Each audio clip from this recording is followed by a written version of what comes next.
tane ondan 6 tane. İstediğiniz alsaydın 6'dan imkanı var.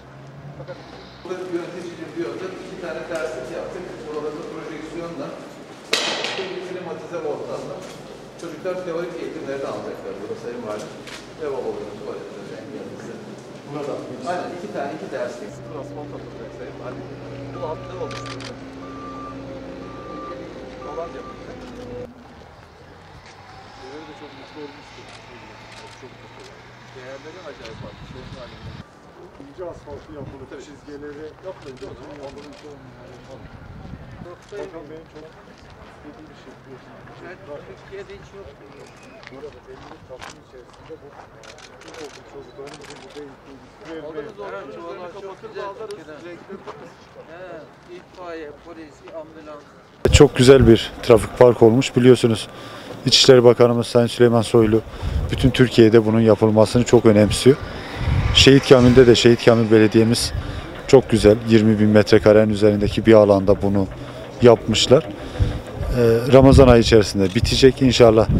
Bittikten sonra, tamamlandıktan sonra milli eğitim boyutuyla, emniyet boyutuyla, jandarma boyutuyla, belediye boyutuyla, AFAD boyutuyla çocuklarımızın erken yaşta bu bilinci, hem trafik eğitim bilincini hem de diğer afetlerle ilgili ve buna benzer bilgileri erken yaşta almış olacak. Ben Rıdvan Başkanımıza teşekkür ediyorum. Böyle insan gezdiğinde, bunu 3 ay önce de gezmiştim.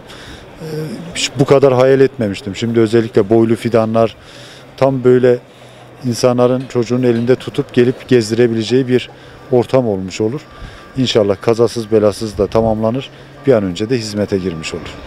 İçişleri Bakanlığımızın tüm Türkiye'de başlatmış olduğu bu faaliyetin ilklerinden birisi de Şehit Kamil Belediyesi olarak devreye girsin istedik.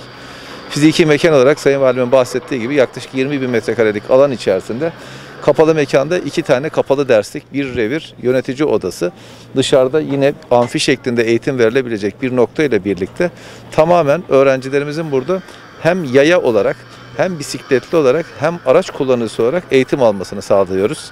İnşallah bu konuda milli eğitimle, emniyetle, AFAD'la, jandarmayla birlikte hareket edeceğiz. Destekleri için ben Sayın Valime teşekkür ediyorum. Hayırlı uğurlu olsun.